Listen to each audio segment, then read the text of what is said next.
16 കൊല്ലം മുമ്പ് ഞാൻ മുടക്കിയ ഉത്സവത്തിന് നീ കൊടിയേറ്റ് നടത്തിയല്ലേ?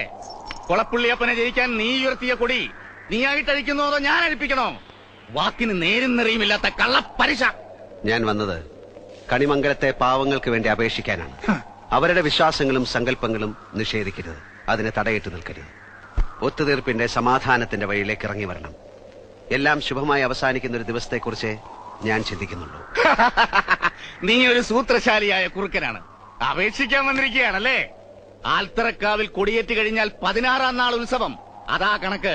കൊടിയേറ്റ് കഴിഞ്ഞാൽ ഉത്സവം നടക്കണം, നടന്നേ തീരൂ. നിനക്കറിയാൻ നടക്കില്ലെന്ന്.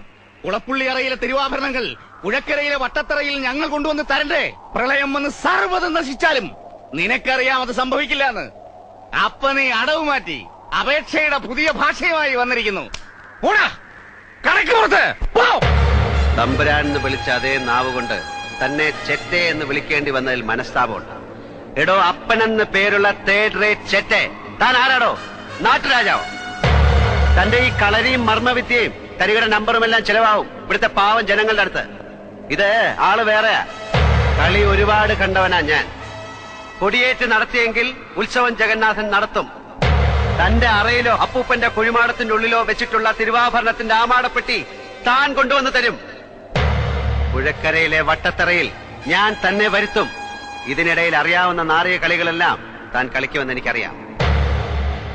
പക്ഷെ മറക്കണ്ട, ഒന്നും നടന്നില്ലെങ്കിൽ തന്നെ പച്ചയ്ക്ക് കൊളുത്തിയിട്ടേ ജഗന്നാഥിനി മണ്ണ് വിട്ടുപോകും. അടിച്ചു കൊല്ലണ പട്ടിയുടെ മോനെ.